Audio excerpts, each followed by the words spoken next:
Welcome, everybody. So good to have you. There's a feeling of excitement around Temple with the clergy as we're getting closer, and I sense some glowing eyes, some excitement. So we're going, if you're coming with us, we're going on a 10-day trip, but I think now it's being extended to a 13-day trip, because when you hear Professor Howard Lupovitch speak, he transports you, and you're virtually there. It's like you're there. So we're getting 3 extra days as we invite him back for the 3rd time. Professor Lupovitch is center of the Cohn Haddow Center for Jewish Studies and is an amazing friend and an even more amazing lecturer. Please welcome him. You're getting good at that. Thanks, man. That's a good intro. Thank you, Cantor. Thank you for that very nice introduction. Good evening, everybody. Erev Tov. So is everyone here going on the trip, or most of you are going on the trip? All right. But the rest, but you want to hear about it anyway, which is worth hearing. All right. Well, it's good to be back. This is our third of 3. And if you were here last time, I promised at the end of last time that this last session we would turn to things modern, more recent developments in Morocco for Jews, the more recent history. And really, I want to begin tonight. I want to turn really to the last maybe 150 years, which in historical thinking is modern and recent, but we are going to come right up to the present by the end. So just to give you a little reminder, what we've said so far about Morocco and the Jews of Morocco is 2 things. First of all, this is a long history. It's as long as the history of the world of the history of Jews in the world of Islam. It has its ups and downs. We noted that Morocco being on the frontier of the Muslim world, conditions on the frontier tend to fluctuate from very good to very bad. We also noted that certainly after 1492, when Jews begin leaving Spain and coming to Morocco, many Sephardic Jews leaving Spain, they come to Morocco, and the Jewish communities of Morocco are transformed from whatever their local customs, their local way of being Jewish had been, into Sephardic Jews. So Moroccan Jews are largely Sephardic Jews, which means they have, generally speaking, a broader worldview than Ashkenazic Jews. And we noted also that until a certain point, I would use the date, let's say 1700, 16, something like that, conditions for Jews had stabilized, and more often than not, conditions for Jews in Morocco are actually pretty good. And the general rule of thumb is, as long as conditions in the Muslim world were stable and decent, they were decent for Jews as well. And really in the Muslim world, in the long history of Islam, during those periods of time when when the Muslim world was united under a single large empire, that's when conditions tended to be better. So one of the original Muslim caliphates was the Abbasid Caliphate around the year 900 or 1000. Conditions were good across the Muslim world. Most recently, we have a Muslim empire known as the Ottoman Empire. If you know your Seinfeld humor, I believe Jerry Seinfeld said, "What is this, a whole empire based on putting your feet up on the furniture," or something like that? But the Ottoman, they call the Ottoman Empire because the Turkish word for Ottoman, Osman, was the founder of that dynasty. But this was really the last grand Muslim dynasty in the history of the world, really. It extended, it included the Middle East, it included North Africa, it included southeastern Europe. They went all the way to the gates of Vienna. This was a large empire. This was also a prosperous empire. From probably the year 1450 until maybe 1700, the Ottoman Empire was not only the wealthiest empire in the world and the most economically vibrant, but also the most powerful state in the world. European countries were absolutely terrified of the Ottoman Empire because they were superior in every way. In military science, their economy was better, political organization, culture, it was vibrant. And as long as it was vibrant, everyone in the empire did pretty well. And this strong empire was also a highly diverse, multinational, multi-ethnic, multi-religious empire. Jews who lived in the Ottoman Empire were one of a dozen or more different minorities. There were Muslims of different stripes. There were both Sunni and Shiite Muslims. There was a whole variety of Christians. There were Catholics, there were Protestants, there were Eastern Orthodox Christians, and there were Jews. This is a very diverse empire, and the rule of thumb in Jewish history, I may have mentioned, when Jews are one of multiple minorities, they tend to do better. Well, in the Ottoman Empire, they were. And for a time, this includes Morocco as well. Now, Morocco is the far west end of this empire. And so when a large empire begins to decline, you begin to see the decline not so much in the center, but on the periphery first. Think of it like having a circulation problem. When you have a circulation problem, the first parts of your body to get cold, fingers and toes, cold feet. So Morocco at some point became kind of the cold feet of the Ottoman Empire. The beginning of the decline and the decay of the empire was felt first on the periphery, above all in Morocco. Now, what do I mean by decline here? By decline, it means the first way you would feel it is just the basic aspects of life would begin to be less stable. So what today we would call infrastructure and social services began to, I wouldn't say break down, but to deteriorate. The roads weren't as good. The rivers weren't as easy to navigate because they hadn't been properly dredged. Commerce began to slow down. It was difficult to travel. It was difficult to communicate. And that made the quality of life for everyone diminish. And that made the material standard of life go down. And in a situation like that, whatever tensions there are between groups, tensions that were often held at bay or minimized during good times, they tend to be exacerbated during difficult times. Now we have a really convenient window into that world. After a certain point, there were many Europeans who began to travel around the non-European world, and they wrote these travel logs. And for us, they're a really interesting eyewitness, so we can actually see conditions changing. So take your hand out. I put a couple of these together. I put the same two maps I put before. You know, you can see in green, this is Morocco and the area around it, and then there's Morocco. Now, one of the reasons these travelers like to go to Morocco, they would include Morocco in their journey. Maybe part of the same reason you are as well. They weren't just there to see Jews, they were there to see Morocco. First of all, it was very convenient to get to. You crossed the Mediterranean from any southern port in Europe. Especially if you're coming from Spain or southern France, it's just right across the Mediterranean, easy to get to. But also, there was a kind of romance about Morocco.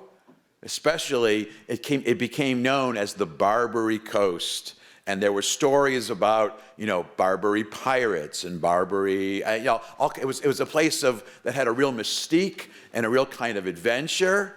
And also from a European point of view, there was the mystique of the Moors, Muslims, especially Muslim women.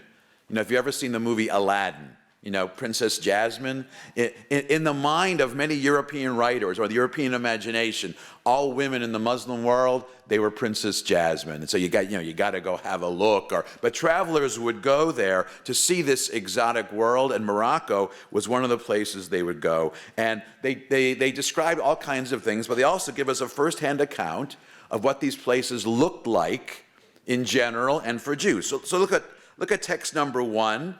This is an excerpt from a letter that a European traveler, whose name was Nicholas Clenardus, who was Swiss.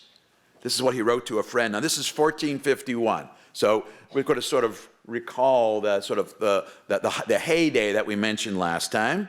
This is what he wrote right around the year 1500, sort of let's call this the end of the good part, but still a good part. He writes this. He's talking about the city of Fez and its Jewish community. Fez is divided into two parts. The old city is quite populous with some 50,000 families. It extends for a distance of approximately half the league from the center to the new city, which is situated outside of it and is likewise enclosed by its own walls. It is in the new city that the ruler and some of his entourage live, as well as people of a lesser condition, numerous enough to justify calling the place a city.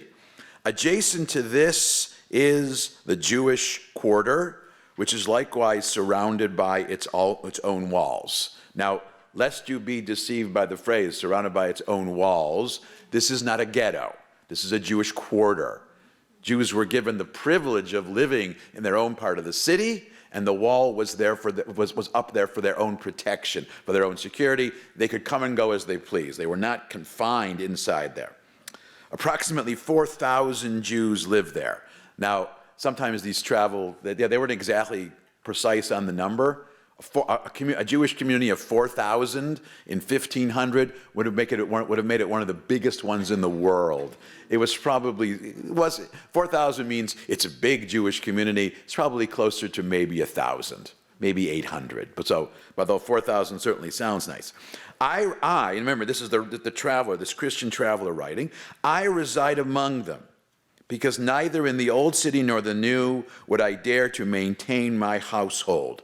To be sure, Jews do not hate the Christians any less than do the Muslims, but they are less audacious because they have to pay such a heavy tribute here each month that I too would grieve continually were I in their place. The more the Sultan needs money, the more they have to pay. So the relationship between the Jews and the Sultan, and this is not the Ottoman Sultan. This is the local Morocco Sultan, sort of the agent of the Sultan. You can see the relationship. Jews rely on the Sultan for protection, or his agent for protection, but they have to pay for it.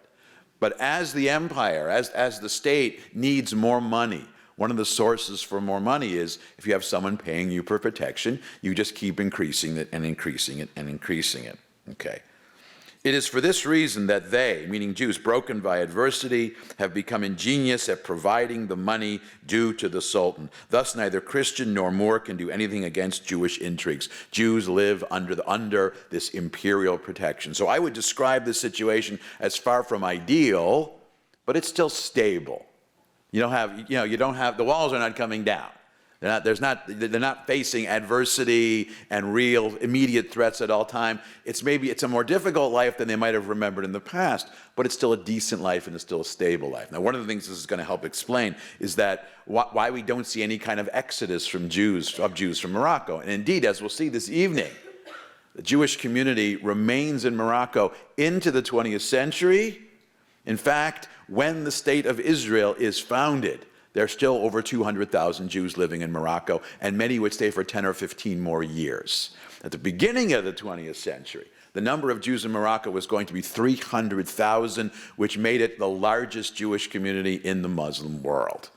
Not the largest community in the world, mind you, but the largest Jewish community in the Muslim world. Now, let's contrast what we just read to another description that's about 200 years later. Another traveler, this is a French individual, and he's speaking not about Jews specifically in Fez, but Jews in the area known as Barbary along the coast. And this is what he writes in text number 2. The Jews are very numerous in Barbary, and they are held in no more estimation than elsewhere. On the contrary, if there is any refuse to be thrown out, they are the first employed. They are obliged to work at their crafts for the king, when they are called for their food alone. That's not a great situation. You're forced to work, and you're only paid in food. If they pass before a mosque, no matter what the weather or season might be, they must remove their shoes. Not even daring in the royal cities such as Fez and Marrakesh to wear them at all, under pain of 500 lashes and being put into prison, which they would be released only upon payment of a heavy fine. This is much worse. This is an example of the situation is getting worse. Don't worry, the situation is going to get better after this. There's going to be a fundamental change not long after this. They dress in the Arab fashion, but their clothes and caps are black in order to be distinguishable. Now, they dress in the Arab fashion is an important point of this description, because one of the characteristic features is, even though Jews are distinct as a group, in modern terms we would say they were acculturated in certain ways. Jews had very much embraced the culture of Morocco. Now, not the religion, but the language and the dress and the food and the music. They were very much part of this society.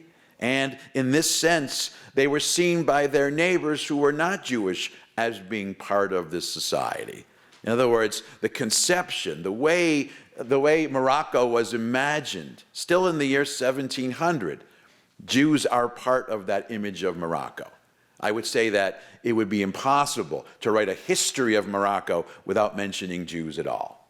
The Jewish community was large enough, but it was also present enough, and it was part of this broader society. At no point do we see Jews are completely isolated, Jews are completely different. I would contrast this, for example, to the situation of Ashkenazic Jews, who tended to be more isolated, who tended to be more insular, who tended not always be part of that broader society. In Fez and Marrakesh, they are separated from the inhabitants, having their quarters apart, surrounded by walls, the gates of which are guarded by men set by the king, so that they can conduct their business in peace and sanctify their Sabbath and other holidays. Again, not a ghetto. The wall, the Jewish quarter, is there for their own protection. They can come and go as they please, and others can come in and out of the Jewish quarter as they please. It's basically, like this guy said, it's basically to give Jews privacy as a community on special occasions like Shabbat. So you can have Shabbat in the Jewish quarter undisturbed by the rest of the world. In other cities, they are mixed with the Moors. They traffic in nothing other than merchandising and their trades. There are several of them who are quite rich, but do not bear themselves any higher than the least of them. They are in correspondence with Jews who live in Europe, who send them, with the consent of the councils, arms and munitions. In other words, this is a situation where even rich Jews are self-conscious, are reluctant to be overly ostentatious. This is a situation where Jews are beginning to retreat. Now, it's not different from the founder of the Rothschild dynasty, Mayer Amschel Rothschild.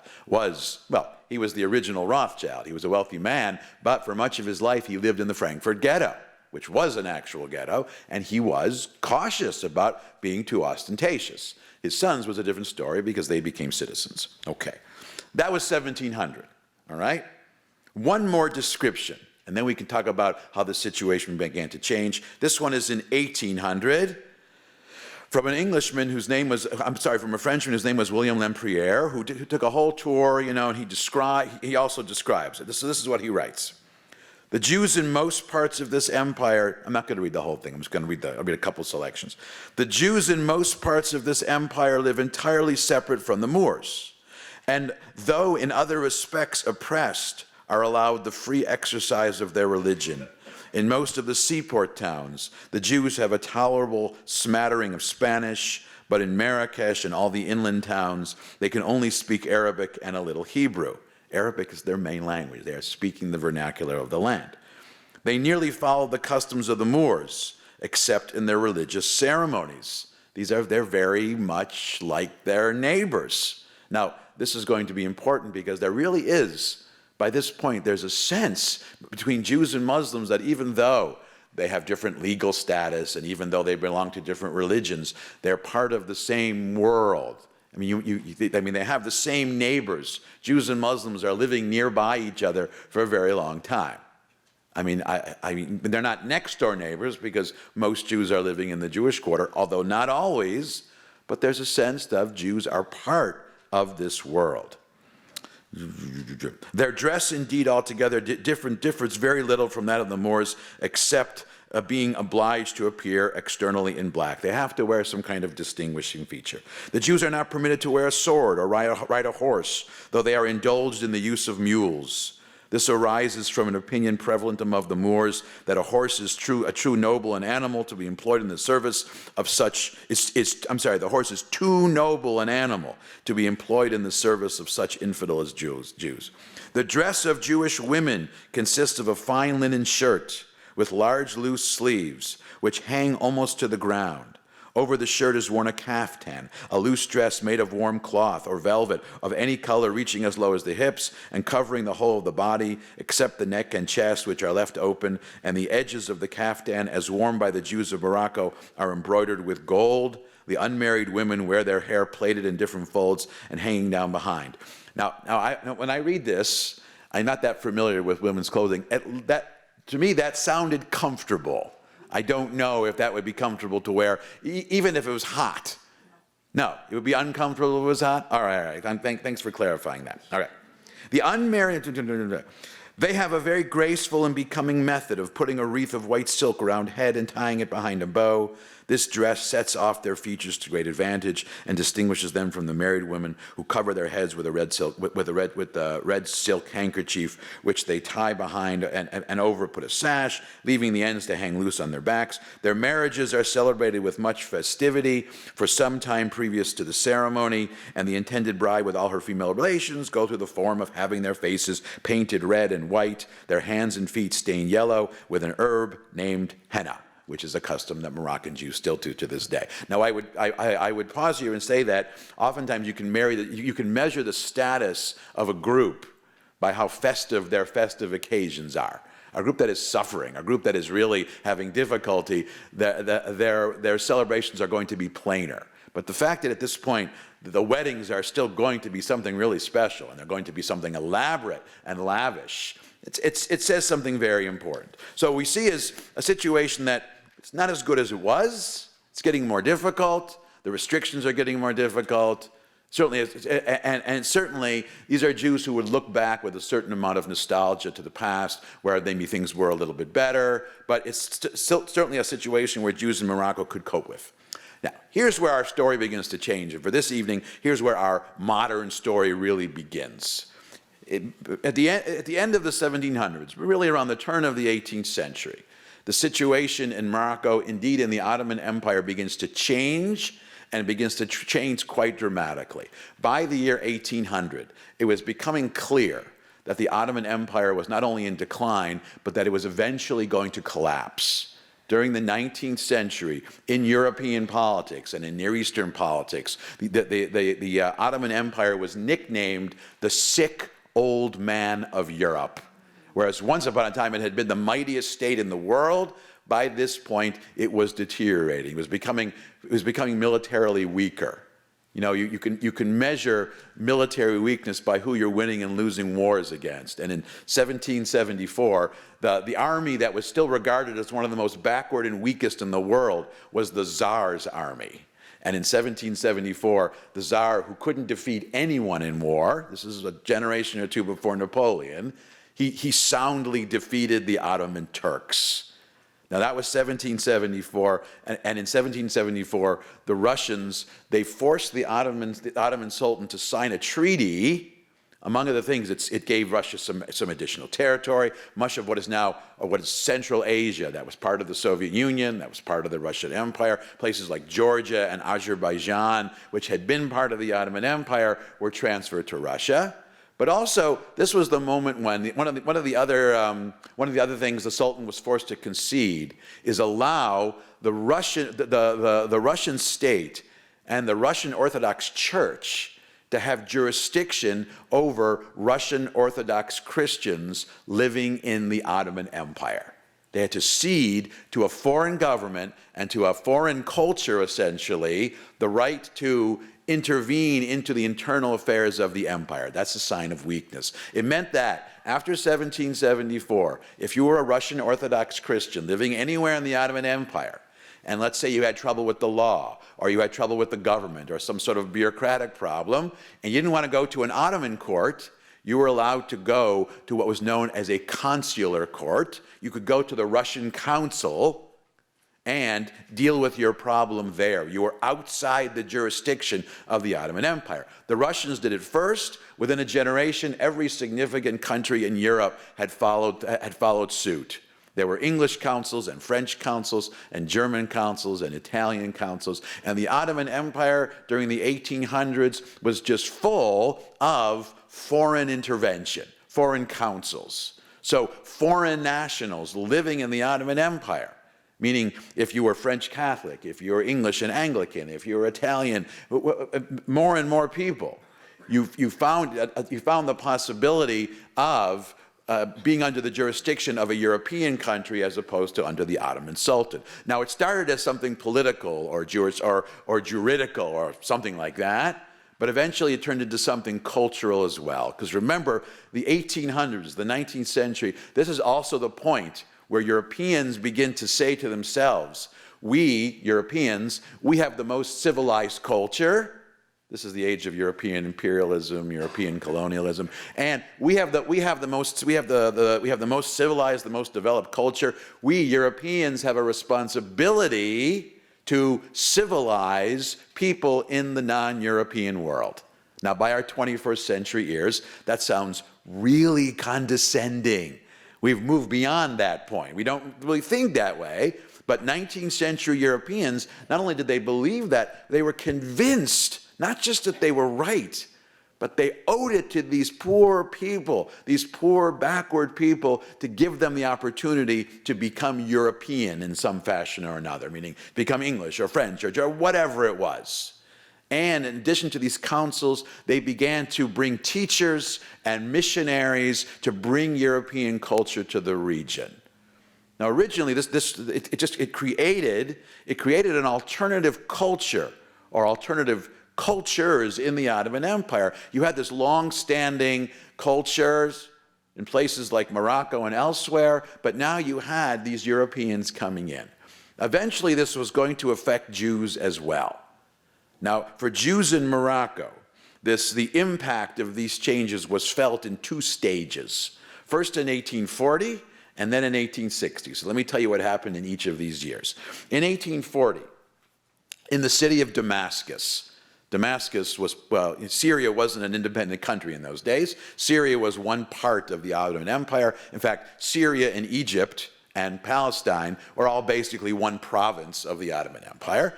So Syria was, and that province was called Egypt. Egypt wasn't a separate country yet. In 1840, there was a blood libel in Damascus. Christians in Damascus accused Jews in Damascus of murdering a Christian child, the typical blood libel accusation.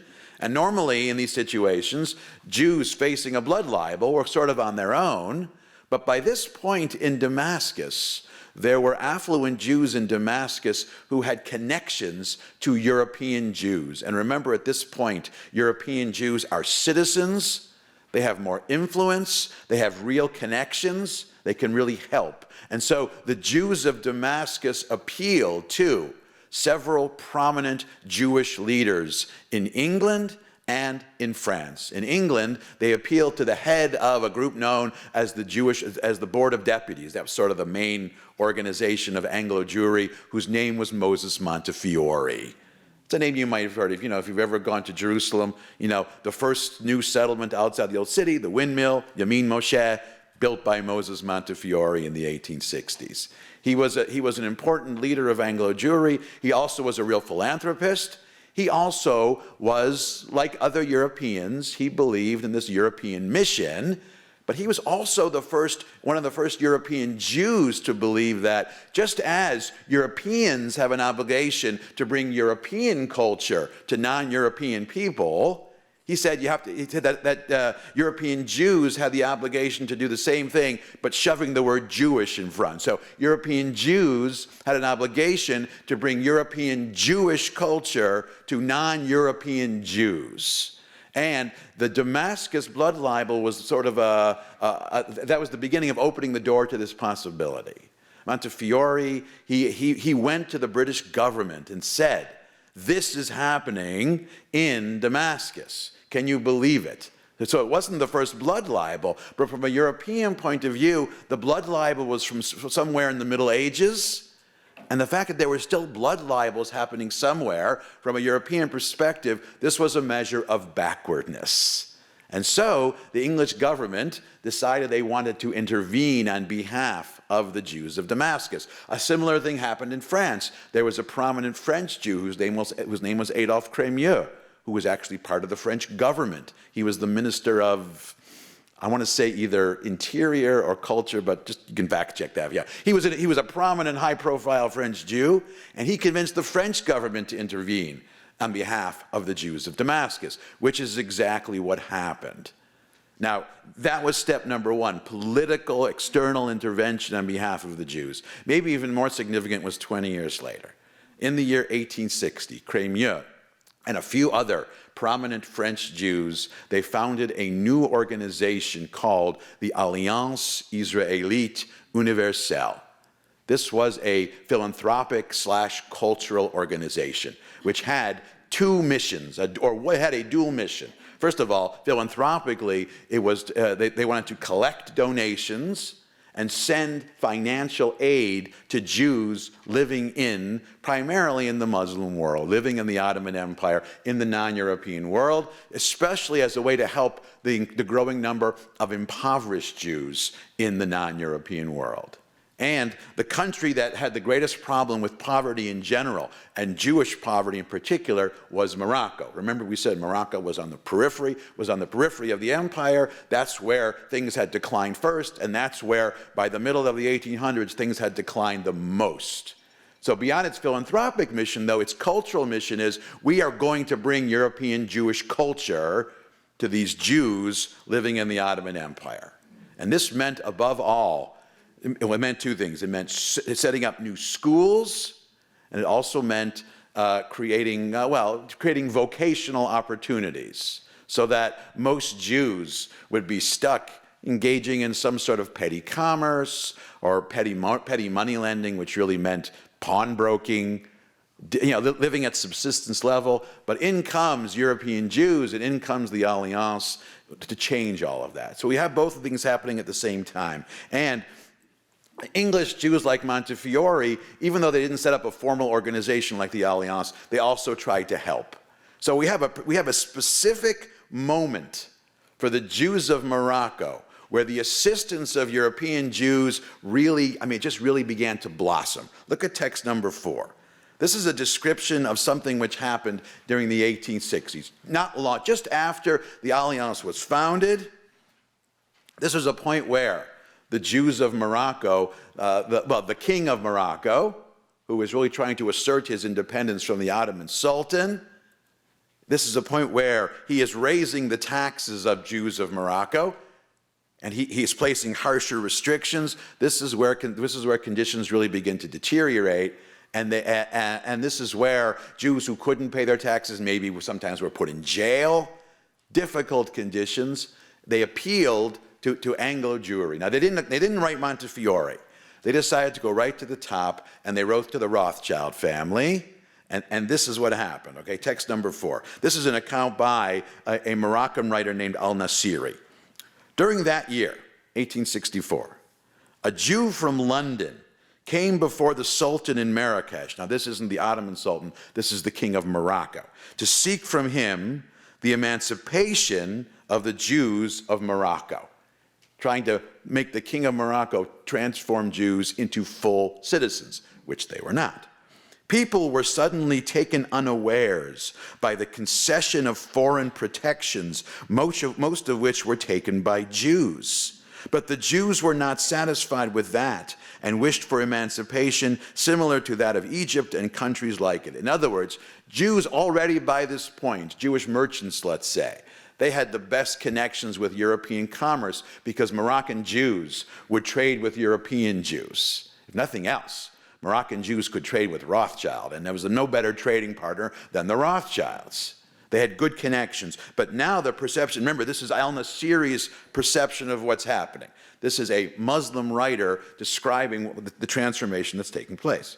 So they, meaning the Jews the Jews in Marrakesh, they wrote to a great Jewish merchant in London whose name was Rothschild.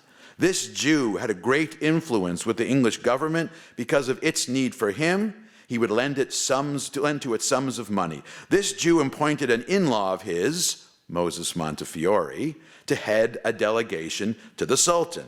He sent along with him fine gifts. He also asked the English government to intercede on his behalf with the Sultan and to write to him and to comply with his desired objective, which the government did. They put pressure, and the government actually raised the status of Jews. He, Montefiore, came before the Sultan in Marrakesh and presented his gifts. He then requested the fulfillment of his petition. The Sultan granted him a dahir, which is like a public proclamation, which he received with his own hands. It contained a clear statement of the religious law, namely what Allah has required regarding them, upholding the pact of protection and eschewing oppression and tyranny. However, he did not grant them emancipation comparable to that of the Christians. Here's the text of the dahir is as follows. So this is the proclamation that the Sultan of Morocco made after being pressured by Moses Montefiore, who was acting on behalf of the English government. Okay?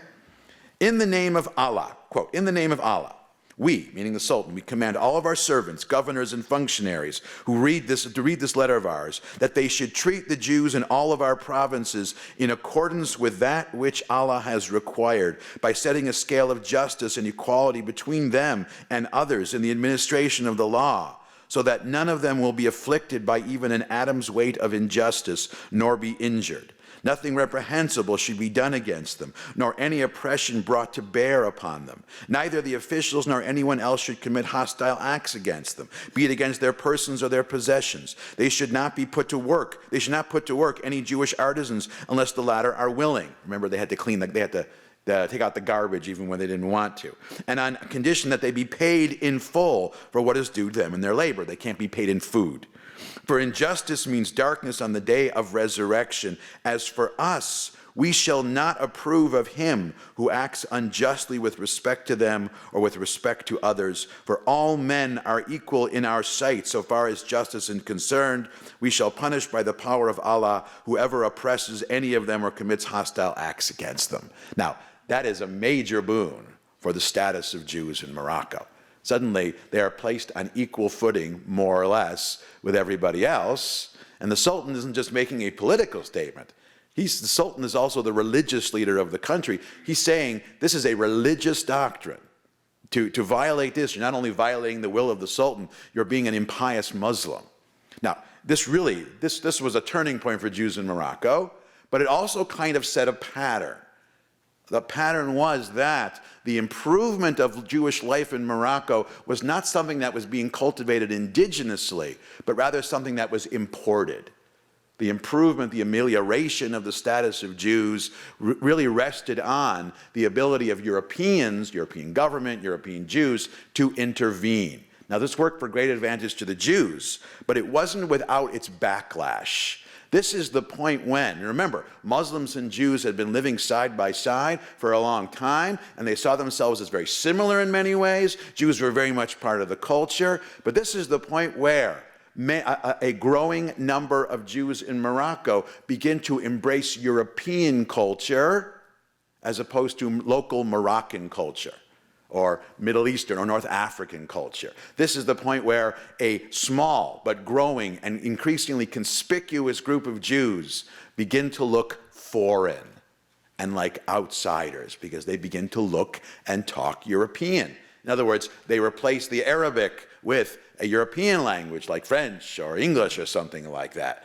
They replace their old-fashioned clothes with new clothes. They have a European-style education. Maybe they go to a European university and come back and do business.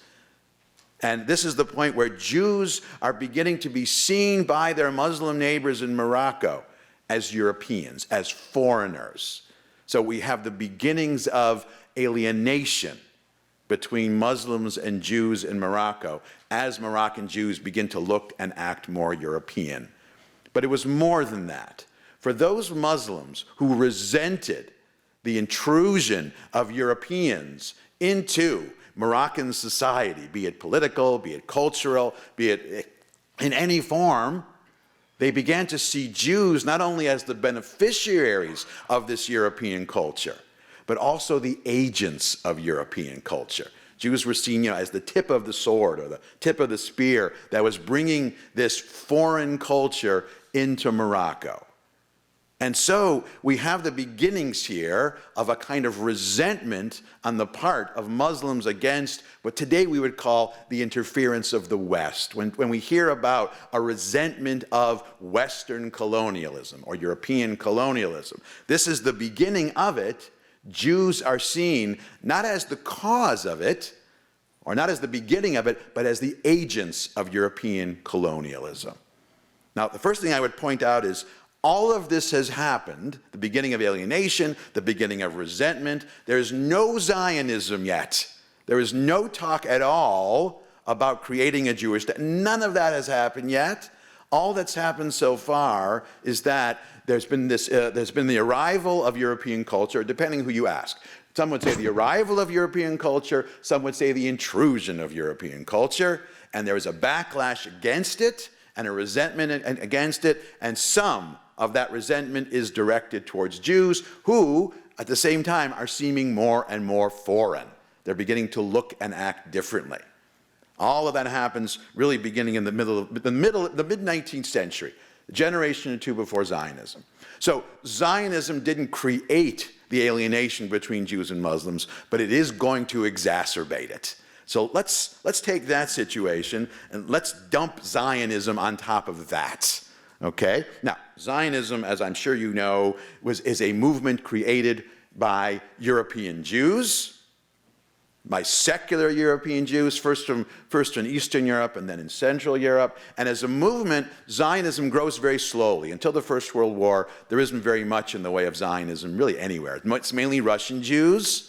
There's a small new community of Jews building new settlements in Palestine.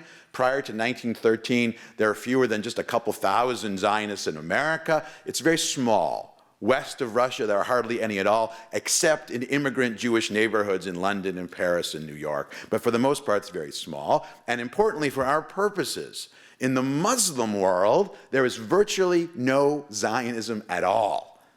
Muslims, most Jews who live in Muslim lands, they're old-fashioned, they're more traditional. So even if they're not that particularly religiously observant, they still, when they think of the land of Israel, and they think of going to the land of Israel, they're still thinking in terms of an old traditional idea called the Messianic return to Zion. They're still waiting for the Mashiach, waiting for the Messiah to bring them back. And the idea of a humanist secular movement like political Zionism, creating a Jewish state, to them, at the very least, it's very odd and foreign. It makes no sense.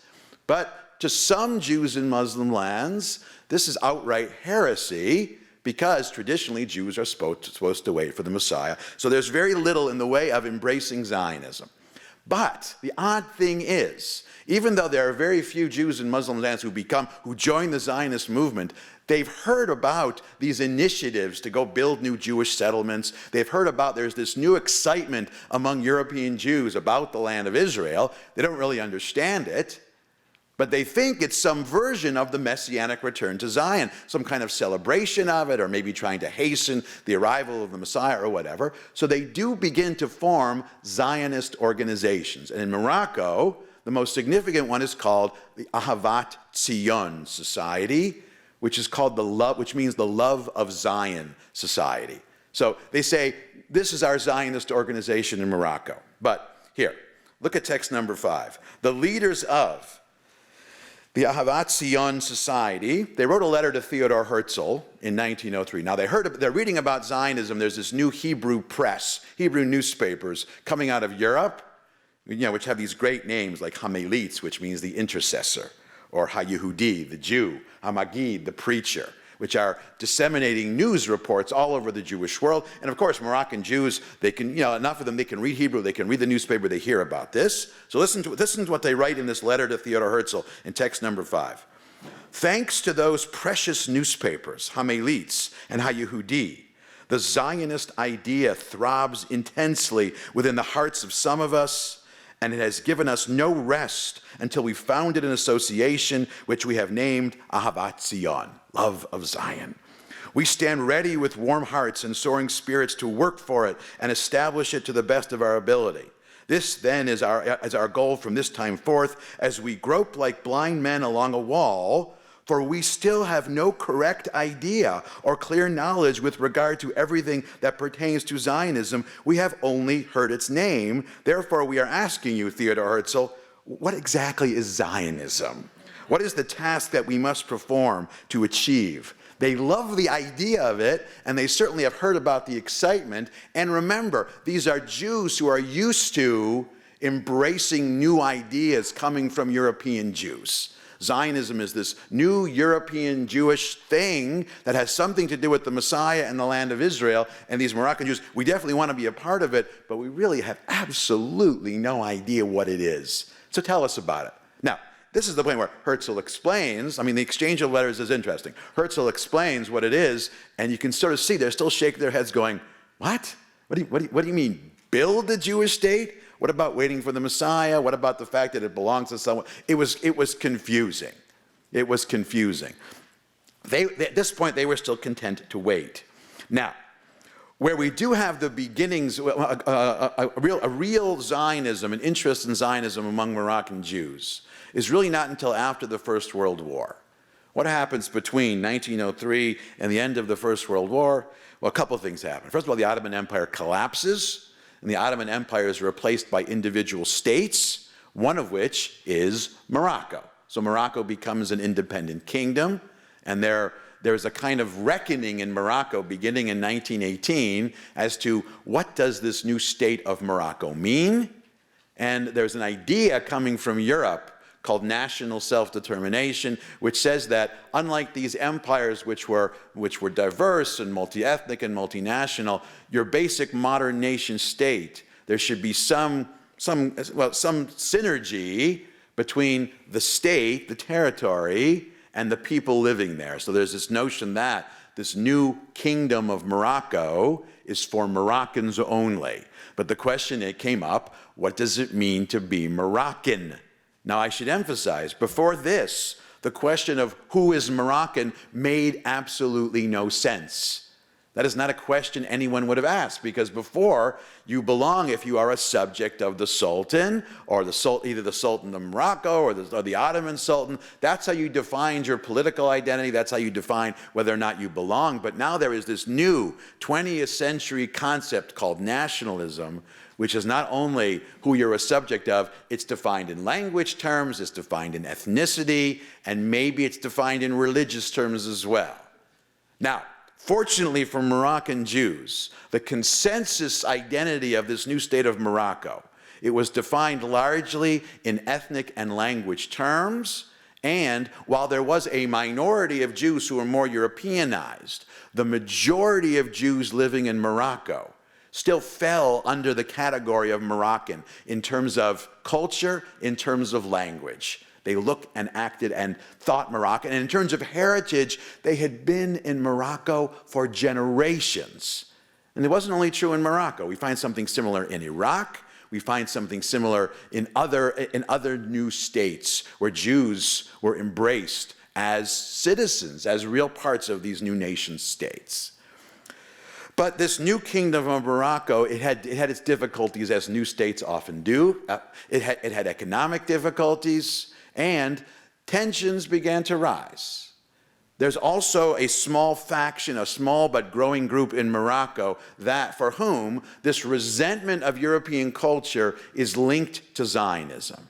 And that's the other thing that happens during the First World War. In addition to the collapse of the Ottoman Empire, the Arab peoples, the Muslim peoples of the Middle East and North Africa begin to organize politically, and they begin to see Zionism as something, something antagonistic, especially because by 1920, the whole Zionist enterprise of building a Jewish state was really starting to look like an actual state, or at least the skeleton of a state. In 1900 or 1910, there was just a few loosely organized settlements. But by 1920, you had the Zionist executive, which looked like the executive branch of a state.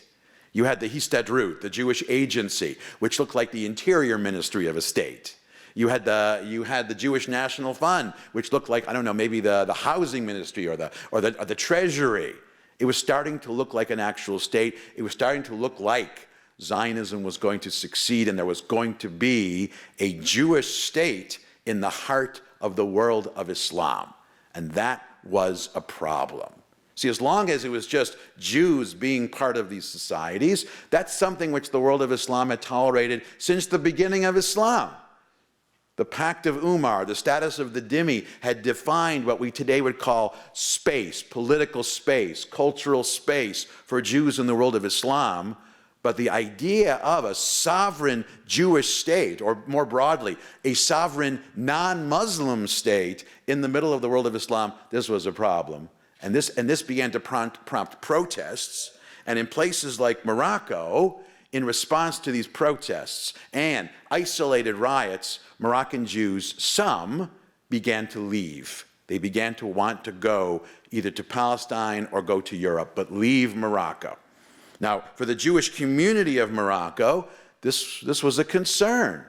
The Jewish community of Morocco at this point, they are deeply involved in trying to prove to themselves and to their Muslim neighbors that they were Moroccans. And so when there are other Jews who are leaving, it becomes harder to prove. So look at text number 6. This is a report by the Alliance in Morocco in 1923 on the issue of Jewish immigration. The daily papers have related the departure for Palestine over these past weeks of numerous Jewish families from Fez. What motives can be attributed to this exodus which has taken place? Without a doubt, the propagation of Zionist ideas is not foreign to it. They're beginning to understand what Zionism is. And the desire to end their days in the Holy Land has prompted a number of them to leave. Now, I should say, understanding what Zionism is and a desire to spend your last days in the Holy Land are not the same thing. Because the latter, this is part of the older traditional Messianic view of Zion. The older traditional view, the Messianic return to Zion. There was this notion, one of the Jewish beliefs about the Messiah is that the Messiah is going to resurrect the dead. And the first dead Jews who are going to be resurrected are those who are buried on the Mount of Olives outside of Jerusalem. And so there were Jews from the diaspora, all over the diaspora, who, toward the end of their life, they would pick up, they would move to Jerusalem, they would spend the rest of their lives there so they could be buried on the Mount of Olives. Because, if there's a resurrection line, you don't want to have to wait in that line. You want to be at the front of the resurrection line when the Messiah gets there. So there were some Moroccan Jews who were leaving and going to Palestine for Zionist reasons, and there are also some who were going for these old traditional reasons. Okay. As for the young people, and the concern is always, what are the young people going to do? What are the young Moroccan Jews? What do they want? What do they need? As for the young people, and these are the young people who left, they thought that the difficulties of living will be less in a country whose unlimited prospects for the future have been incessantly vaunted to them. In other words, there were a lot of young Moroccan Jews who left Morocco to go join one of the new Jewish settlements, Zionist settlements, the Yishuv in Palestine, because they were told what a great life it was going to be. The underlying reasons for these departures appear to be above all economic. Legal inferiority and disabilities in the economic domain, these already explain the discouragement of certain elements of the Jewish population. So there were Jews who left, plus the scarcity of business in the city and the region. So these young Jews are leaving because they're told you'll have much greater economic opportunities in this future Jewish state. You'll have much greater political opportunities. It's like, it's a sort of a great place to live. If they were Yiddish speakers, they would call it a golden Medina. But of course, that would make no sense. Okay. Palestine has been presented to them as an immense construction site, bustling with activity, where life is sweet and pleasant, and which is run by a government favorable to Jewish interests. The prospects for living were not what they had been promised. In other words, there were young Jews who went, and they begin to write home and say, it's nothing like that here. This is an upstart economy. It was still very small. The British government is beginning to be the British government in favor of the Arabs. It's difficult here. Where is this great life we were promised? And here the Alliance sees an opportunity. The Alliance in Morocco and in Fez in particular has instructed its representatives to stem the Exodus movement, which can only be disastrous for those unfortunate people who have yielded to incompetent or culpable suggestions. All we have to do is tell Jews who think they can escape difficult conditions in Morocco by going to Palestine that it's not so great there. It's actually very difficult there. These are struggling settlements. Now, the truth of the matter is they were exaggerating, because by the 1920s, the Yishuv, Jewish settlements in the land of Israel, were becoming prosperous. It actually was getting better, but that didn't serve the purposes of the Alliance or the purposes of Moroccan Jews who were thinking about the future of Jewish life in Morocco. But for our purposes, it tells us that the leadership of the Jewish community in Morocco in 1923 was still envisioning a future of Jewish life in Morocco. They still saw a real future there. And really, without the benefit of hindsight, there was really no reason not to. Conditions, there had been this transition from the Ottoman Empire to the independent kingdom of Morocco. There were some difficulties, as new states often happened, but conditions were decent and things were settling down. And this new kingdom of Morocco was getting its act together.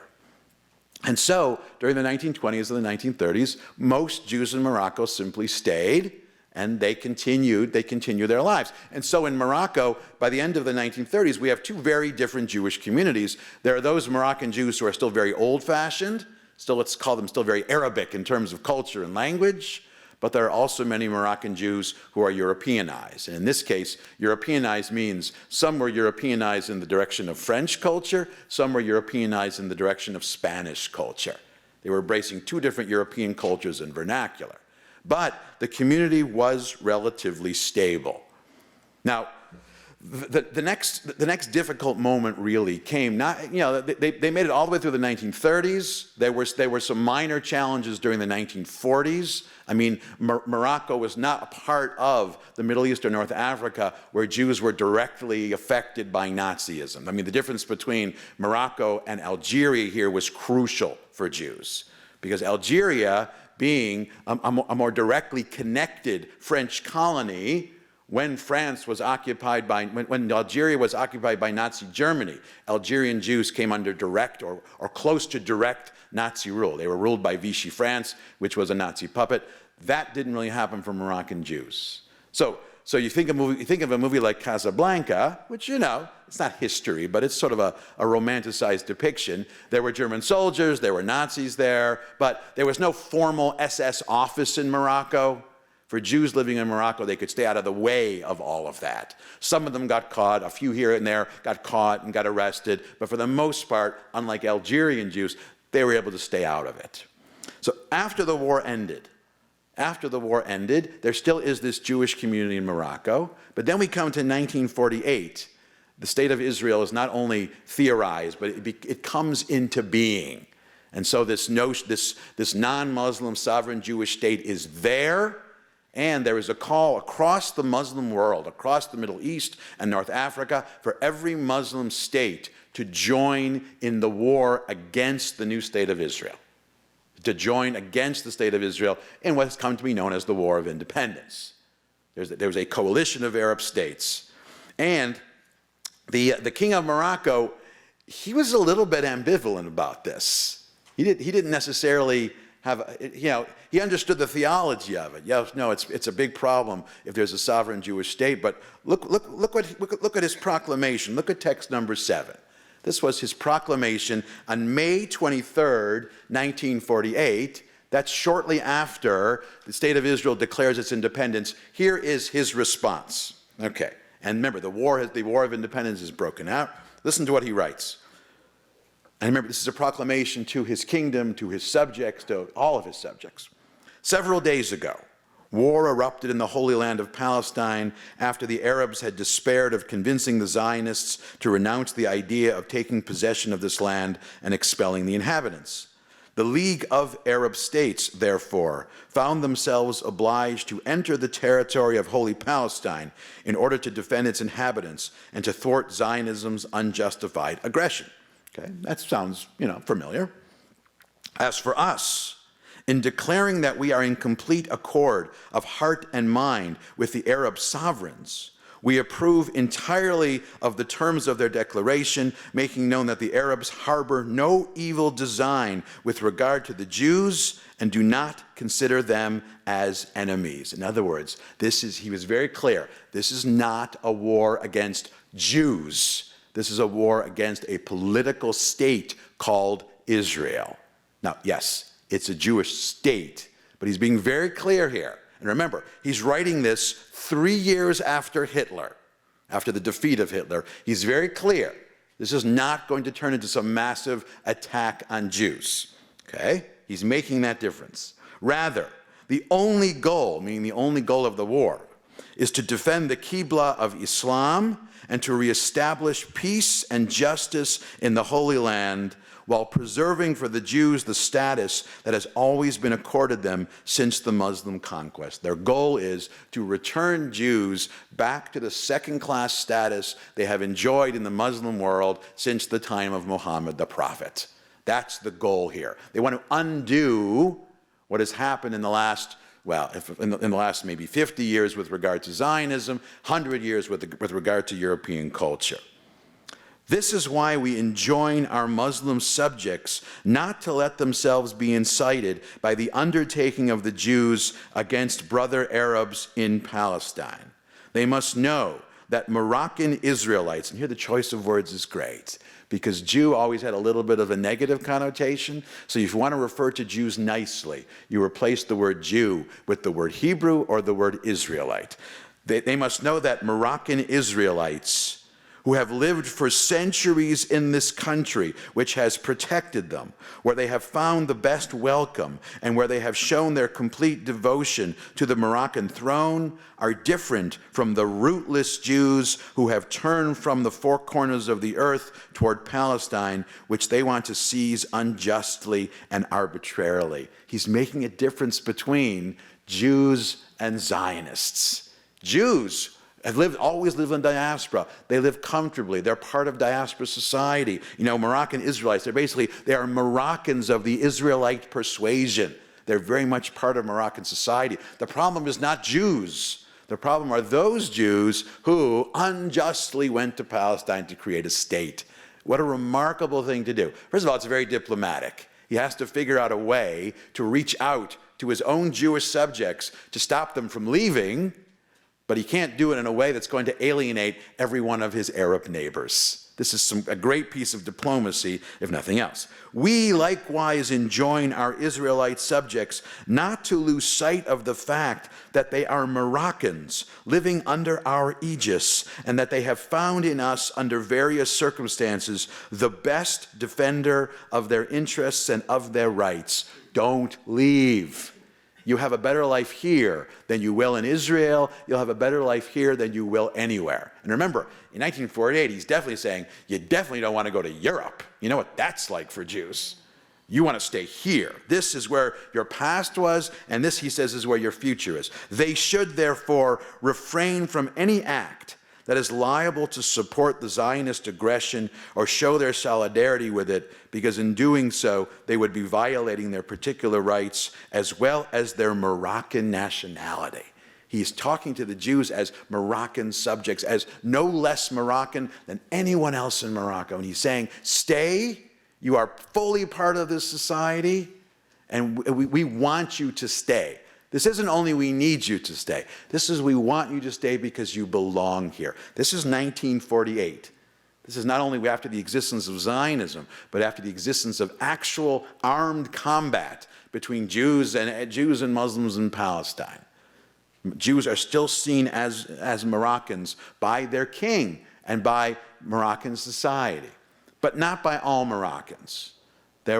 From this point on, while the official policy of the Moroccan government all the way until the end of the 1960s is one of protection, is one of reaching out to the Jewish community, there is an increasing popular sentiment against Jews. There's popular hostility.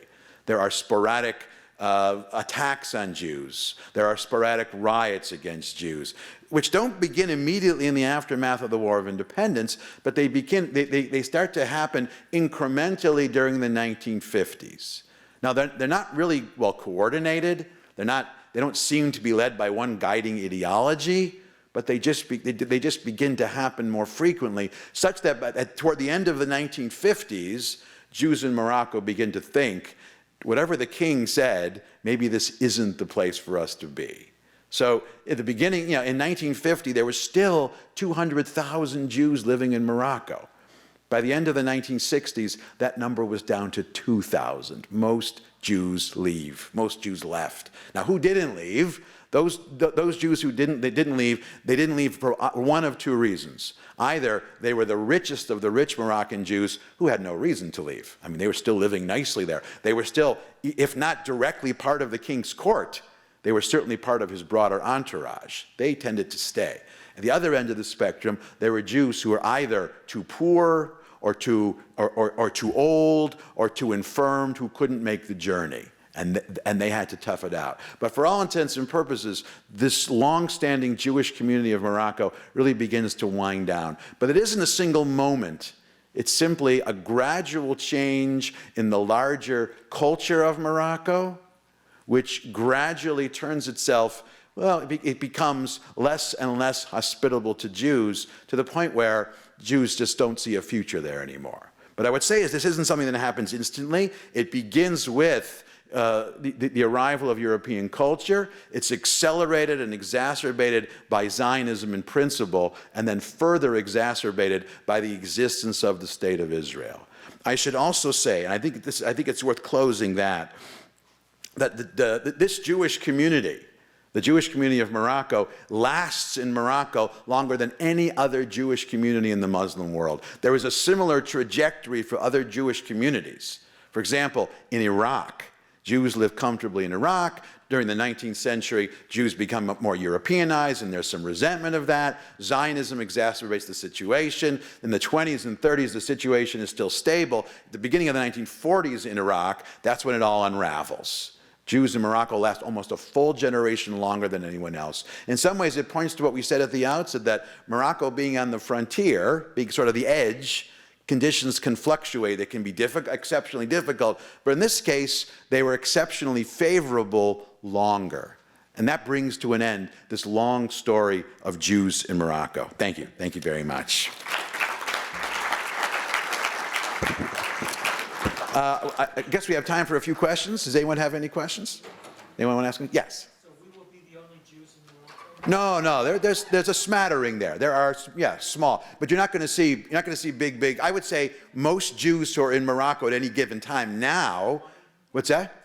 Well, there are Israelis who live and do business there. There are diplomats there. There are Jewish businessmen from other parts of the world. But as far as, the Jews who actually live there full-time, year-round, who are full Moroccan citizens, you probably will outnumber them. It's very, very small. No one even knows exactly how many. Many of them try to stay off the radar. They don't want to become too public or too prominent. So it's difficult to live there now. What really protected the Jews who stayed after 1968 was King Hassan.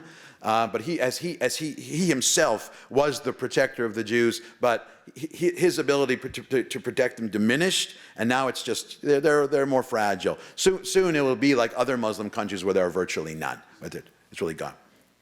If there are no other questions, have a great trip, and thank you very much.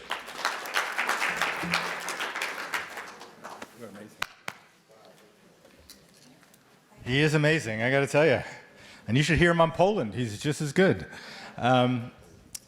We're going to go right into the meeting because we want to get out of here by 9 o'clock and we don't have time for a break. So if you're not going to Morocco, there are really good cookies out there and some really mediocre coffee, and you're welcome to that.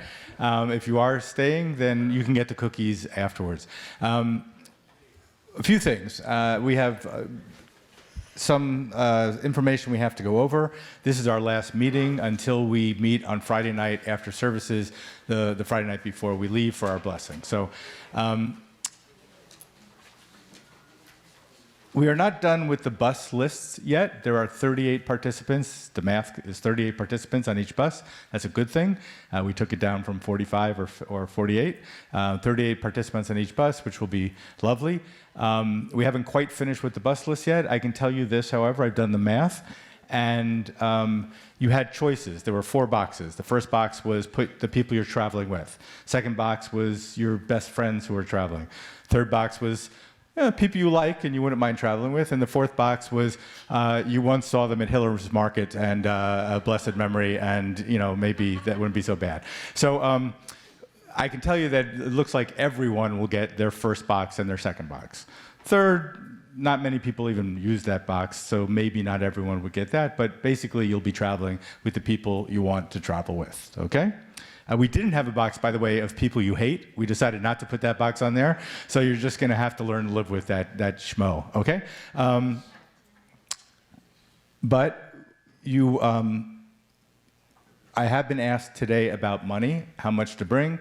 I have no idea. What I can tell you is that, as I think we've talked about before, there are places in Morocco that you must use Moroccan currency, not the hotels, not the nice restaurants, but when you're buying your tchotchkes in the bazaar, or when you're buying, I guess it's not falafel on the street, but whatever the Moroccan equivalent is, you may need it. Also, tips for the bathrooms, by the way.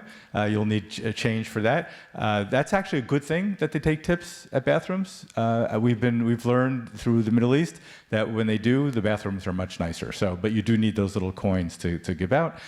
So you will need cash. And I will say that Morocco was listed recently as one of the top 10 safest countries in the world to visit.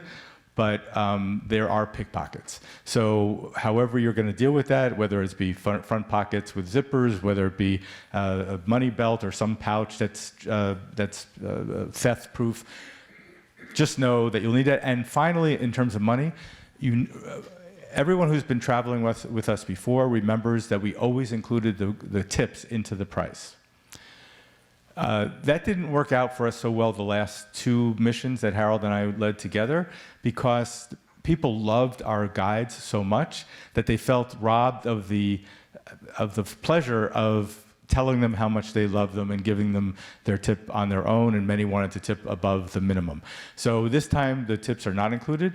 You'll get a listing of how much the minimum is, but you will need at the end of the trip, no matter how much those tchotchkes are calling your name in the market, you'll need that amount of money at the end of the trip to give to guides. Okay, so that's money. Yeah, sure. I've looked into it. I did not get good response when I asked about traveler's checks. I'm not saying it's impossible, but I think you have to do them at the banks, and that's a long line and so on. So, yeah, it's a problem. I understand traveling cash. Yeah, I get it. I get it. There are ATMs, but we found that and yes, you should check with your bank to make sure that the Moroccan banks have that little signia that you need. It's just you can't count on them in every. We go to Mexico often, and when we get there, 9 times out of 10, if we're in busy season, they're empty. So okay, apps. We talked a little bit last time about apps on your phone that you need. There's been a little bit of an update to that. You'll be getting all of this in an email, which will give you exact directions how to do everything I'm going to say in the next few moments. But just so there's no misunderstanding, there are 2 apps you need to download. Okay, one of them you should have gotten an email about today, or you'll be getting tomorrow. It's the Da'at app. It's the app actually which is run by the company we're going with, and that app will have your schedule and everything you need on it. It is not for communicating with one another, however. You can upload pictures to it. I don't know how well that will work. So we've also created a Facebook group for this group. You'll be getting information about how to join. The best thing about that is you can share pictures together. You can upload pictures, not have to worry about what's that thing called with the apples where drop whatever. Yeah, you don't have to. You could just upload it to the Facebook page, and everybody will have access to your pictures. The other app you must download is called WhatsApp. APP. It is, and by the way, a good thing about WhatsApp, in addition to what I'm going to tell you, is that they have an unlimited amount of pictures you can send, unlike your email and so on. So if you put your kids on, or your grandkids or whatever, on a WhatsApp group with you, you can send them 30 pictures, 40 pictures, whatever you want to do, without waiting for 12 minutes between each send. Yeah. WhatsApp works if you're not using data on your phone, it will work every time you're with Wi-Fi, or if you have data, the $10 plan we talked about, then you could just use it whenever you want. The reason you must have WhatsApp is that you'll be getting, in a couple weeks, a week, you'll be getting an invitation to a WhatsApp group for your bus, only your bus. We're not doing the whole gang because that would just be unworkable, but this way, for instance, your guide can WhatsApp you if there's a change in the itinerary or something you need to bring, so that you can also talk to one another. You can create internal WhatsApp groups to figure out who you're going to dinner with, and you can also talk with, like I said, you can make groups for your family. So that's WhatsApp. There are 2 other apps that we are just suggesting. They're not mandatory. One is a currency converter app. Mine is actually called Currency Converter. Just make sure before you download it that it has Moroccan money on the list. And the other one, I gave you bad information last time. I told you that the passport keeper was called Passport Keeper, but actually, or mobile passport, that really doesn't do what we need it to do. There is I have downloaded Keep Safe Photo Vault. And all it is a password protected place to keep your photos, and that includes your picture of your passport, your driver's license, your credit cards, your dog, whatever you want to keep safe, you can keep in Keep Safe Photo Vault or a program like it. Okay, so those are the two recommended and the two mandatory apps. Finally, there is I am not doing the packing. That is, I'm going to introduce Shosh in just a minute to talk about packing. But there are two tiny little packing details I have to mention. One friend had a misunderstanding last time we talked about bringing a duffel with you. I'll explain that in a second. They thought we meant you had to pack in a duffel. No, you can pack in a nice suitcase with 4 wheels, you know, just like everything you always do. The duffel idea was most people are bringing one suitcase, then a carry-on or a day bag or whatever, and that will bring your clothes and so on, but it's not going to have room for the tchotchkes you're going to buy in the markets. So we were suggesting to just put a fold-up duffel in your luggage. On the way home, you'll put your dirty clothes in the duffel, send it through on the airplane, and then your tchotchkes could go in your suitcase. That was the idea of the duffel. And do remember, though, if you're going on the extension, if you've already bought your tchotchkes and you have to use your duffel, you will have to pay extra for that internal flight back from the desert. So no big deal, but just to know. And the other packing thing was my good friend and past president, Ed Royal. He's not here today, I don't think. Ed said to me a few days ago, Paul, do you know what the most profound thing you've ever said to me is? And I'm thinking my Yom Kippur sermon, of course. And he says, no, on the last mission, you told us about men's travel underwear. Thanks, Ed. Okay, well, so I figured since it was so powerful for him, I'd share it with all of you. And that is, you may not know this, men, but there is something called travel underwear. It is quick dry. It folds up. It doesn't take up any room in your luggage. And if so if you run out of underwear, you could put it in the sink, and the next morning you're ready to go. He said, Paul, it's so comfortable. I now wear it every day. So you can get travel underwear.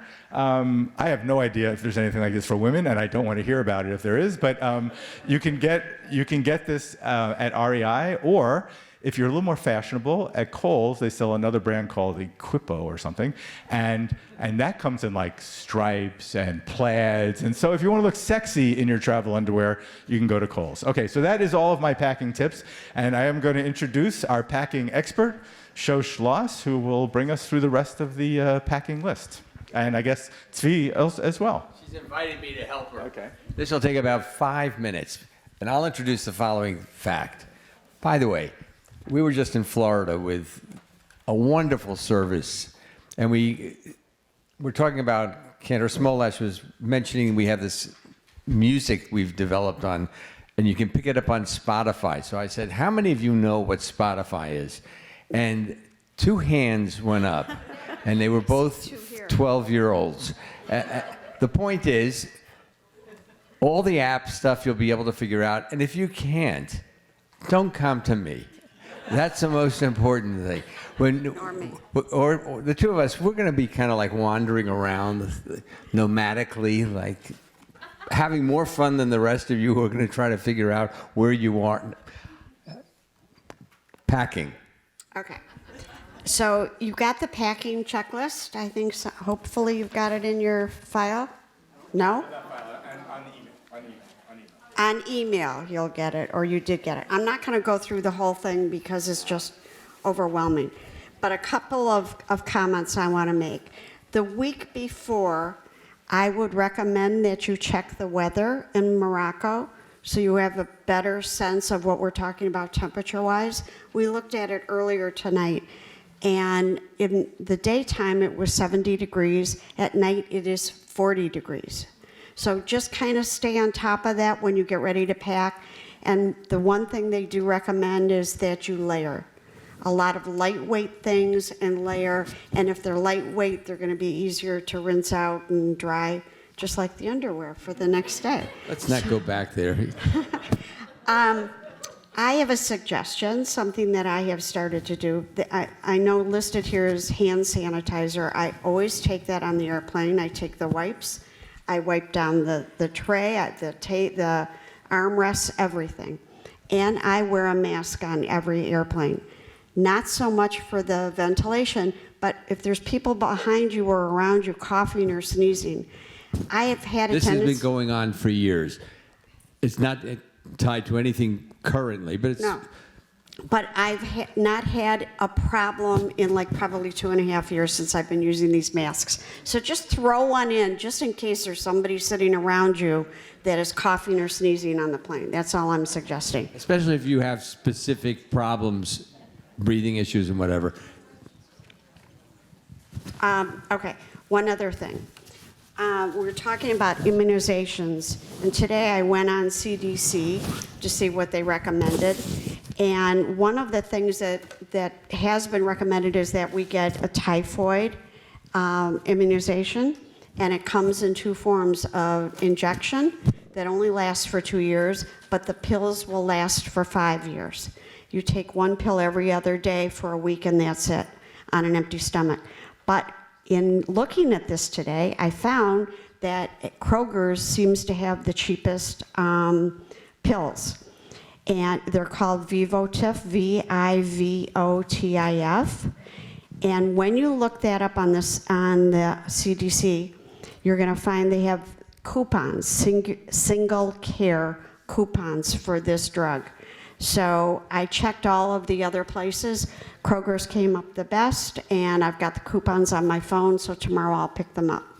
So just wanted to share that. Check with your own doctor to decide what you need, whether you need it or not.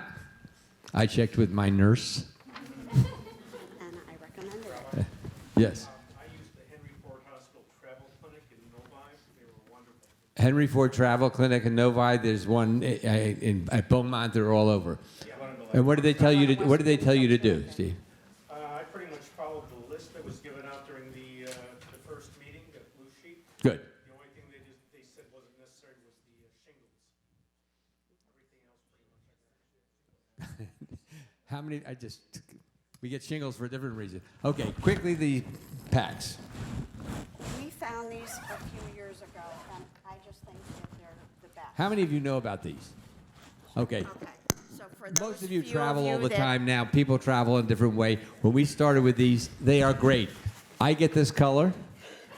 She gets this color. They're all different sizes. The best thing about them is you get to a hotel, you open a drawer, you have a shelf, you drop your thing there, you're done. You're unpacked. It is so easy. I unzip them, but I leave them in the bag, and I'm unpacked. And when you go to leave, it just makes life so much easier. My kids now use them for camp, and it's just changed their life immensely. So Shack Pack, I highly recommend these. They just, again, they come in every color. You can do all kinds of things and different sizes. They come They in come sets. in sets, Right. yeah, Right. by color. Amazon. The one we have is SHACKE pack. And again, they're great for travel. Okay, so now we're going to keep you cool, warm. We can't guarantee the weather. We don't know what it's going to be, but this sheet is very, very good. Electric plugs. Electric plugs are critical. Is this they have already? I think this should be in your packet. They don't have that yet. Okay. When is it going to come? She's just going to tell them and we'll send it out later.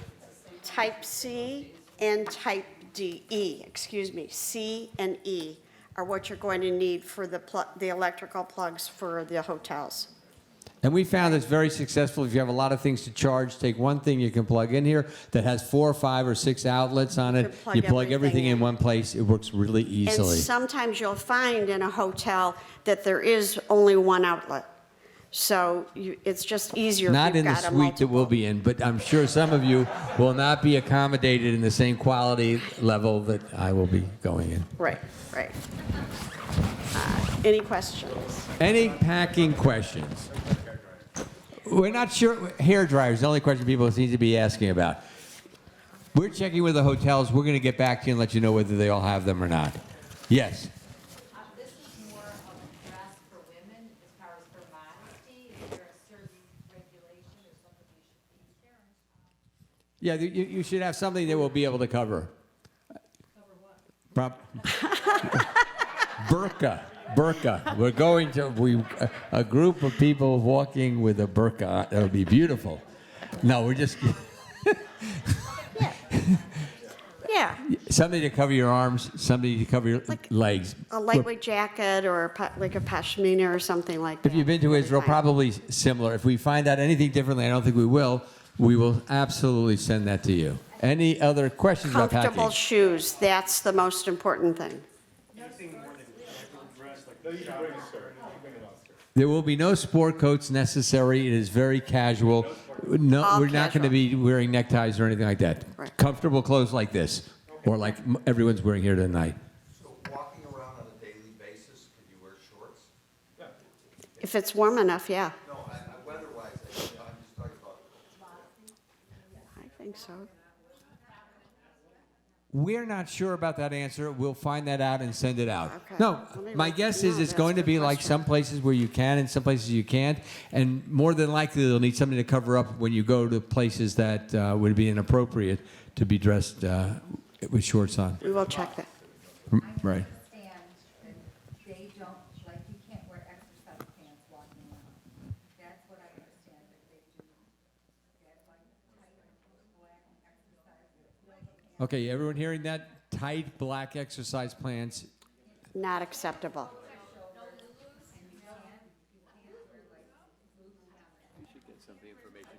Not tight pants. Okay. And not open shoulders. Okay. We don't have that information on this sheet, I don't think. I promise you, one of the things we will send out in the next email is some kind of statement from the people who do this all the time regarding the quality and exposure of clothing that is appropriate. Because we want to feel comfortable there. Does make You don't sense. want to feel uncomfortable. But that does Anything make else? sense. Yes. Often women wear a long skirt, yes, like we do in Israel. We're answering questions that we really don't know, and that's kind of exciting because we like to make up answers most of the time anyway. But we will get back to you about clothing, appropriate clothing for men and women. Rabbi Hornston is in charge of women's modesty, and she will get back to you about. Yes. So somebody mentioned earlier about a $10 plan. That's $10 what? Yes. Verizon has a plan, and I think AT&T has a plan that you just tell them you want to be on the travel plan, and that way you can have full data usage, and they'll just charge every day you use the data. They'll charge you $10. AT&T does not have a $10 plan for Morocco. Okay, AT&T does not. Okay, Wait, Right. Alan. On AT&T service, they have something called Passport, Passport and with AT&T. $70 for 2 gigs for a month. Okay, so you're buying gigs from them. Okay, the important thing is you check. Here's the important thing. If you keep your roaming data on and you think that you're okay and you don't buy the Passport plan or the Verizon plan with the $10 and you think you're okay because you're not using your data, and this happened to us, you'll come back with a bill from Europe for $4,000 because your apps, the little sneaky apps, are pulling data all the time in the background. So either you turn your data off completely and then you just use your data, use it as a phone, and you use your data only when you're on Wi-Fi, or you get one of these plans that will allow you to use data. Those are the only two possibilities. Just trusting is not a good Are there any other questions about anything? Alan? Any questions? Alan in the back. Wait, shh. You have to end it. It automatically will renew itself at the end of the 30 days. Okay. Remember when you come home. So you're stuck with it unless you.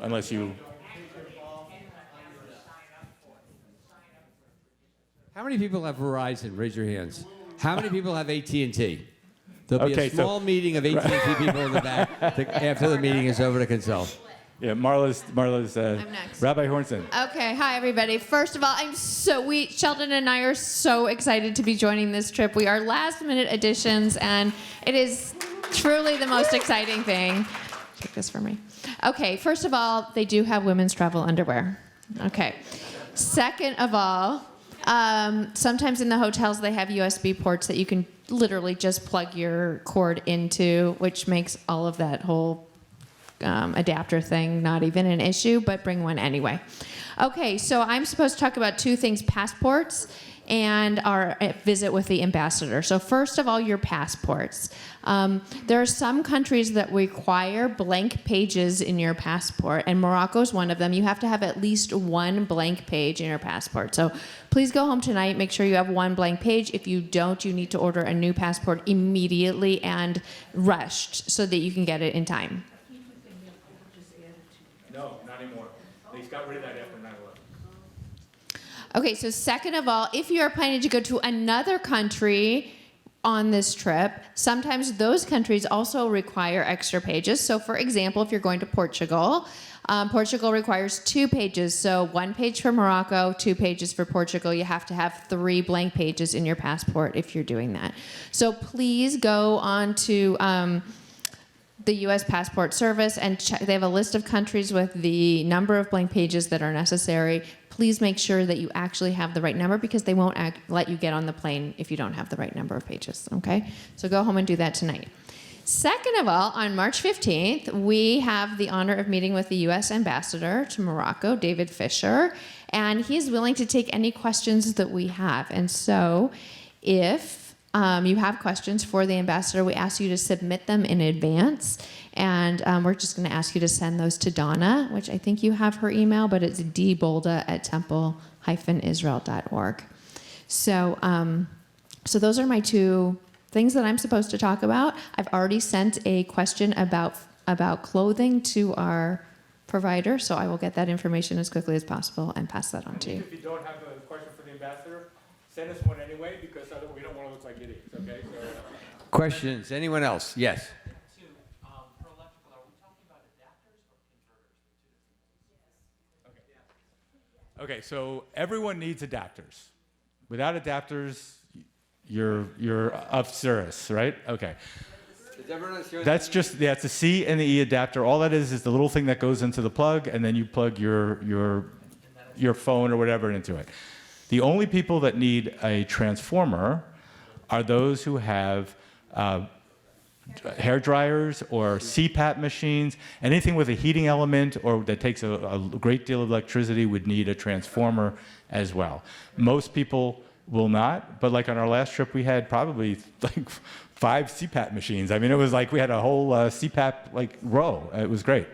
So, yeah. No, you'll be getting the beer though is really good. Yeah, though right. You'll be getting water in everywhere, and the bus will have water. It's all provided. And every place we go where you can. Is the water, in other words, if you need No, you can't. Not okay to drink. Right, it's not okay to drink the water. Right. Yes. At one of the earlier meetings, it was mentioned about staying hydrated throughout the day. Right. Do you recommend something like a Camelback or a What's that? Carrying a flag. Yeah, so we there will be the hotels, the nice hotels that we're staying at will have some water sources that you can use, right? And some of the nice restaurants as well you can drink. So we do highly recommend, it's not mandatory, but if Jen Green were here, she would give an impassioned speech about how it's your Jewish responsibility to bring I like the micro flask, that's mine, because it keeps everything nice and cold and it's very light. Something to hold the water in for the day. If you didn't, you would still have water. I like the micro flask. It's very, very light, and you could keep your water in there all day, and it will still have ice in it. We're holding one up right over here. Oh, there it is, right there. That's what it looks like. Other questions? REI. Wait. We're going to other people. Anyone else in this section? Yes. Go ahead. Stay over here. Converter, right. Anyone else over here? Good. Anyone else? I had some hands in the back. Right here. How early you should get to the airport? Oh, I'm going to answer that question because I can tell you. Me to go out of the country? You don't want to hear his answer. Leaving America? It depends how paranoid you are about getting on the airplane. I always get to airports way earlier than I'm supposed to, and that's me. I know people who get there, they'll tell you, what, 2 hours for international flights, 3 hours? 3 hours, they'll say, for international flights. It depends on, I mean, everyone has their own standard here. And if you belong to the Delta Club, you go in there and you have a miserable lunch, but it's a nice time to go. Guys, I think I've answered almost every question. We will get to you information. Yes? And I know you said that we need Moroccan currency, but I'm confused. Should we be going to an exchange here and getting? No, we'll get you. We'll find it there. We'll find it there. I'm there a few days early. I will go with lots of money, and I will get lots of Moroccan currency, which I will give you at a very good interest rate. 10% seems like we are going to have such a great trip. We're going to have fun. You have friends going with you. You're going to meet people on this trip that I promise you will become important parts of your life into the future. You're going to, and that's where our heads got to be. I mean, we can get so stuck on a lot of details. I always believe there's nothing I can't buy if I lose it all. I have enough money or a credit card. I'm going to a foreign country and I travel a great deal. If my suitcase doesn't show up, it's going to be just fine. I'll go ahead and borrow from somebody else. I will not borrow the kind of underwear that he described, but that's a different story. Oh, you know what I'm doing again? I didn't realize that this is being videotaped and people watching this forever. And I remember someone said to me after the first time I did my little kind of, if you're late, you're in trouble. We leave without you. And if you're a kind of person who can't get along with people, really don't bother coming because we're not going to want you on our buses. And someone called me from someplace and said, Rabbi, that was the greatest thing anyone has ever said before a trip, that people have to be really prepared to be part of a wonderful group and have an amazing experience. I can tell you, every member of the clergy, all of us are looking forward to this. We're going to a place we haven't been. And we're going with friends, many of whom we have known for a long time, and some we just met tonight. And we're going to be friends forever. And you're going to meet lots of nice people. So before you leave tonight, I don't care if you eat a cookie, find somebody you don't know, say hello, introduce yourself. And we're not going to do a lot of that stuff on the trip. You understand? It's going to be kind of natural. We'll leave you stuck in buses for a really extended period of time, so you have to talk to somebody. Have fun. We're going to learn a lot. I thought our speaker tonight was spectacular. He is unique. He can speak on... He does an amazing job, and we've been using him for 15 years probably on different travel programs, and every time I leave thrilled. So mazel tov for having made this really great decision. Pack, ask us questions, and in keeping with my real feelings, call one of the other rabbis if you have any questions. Good night.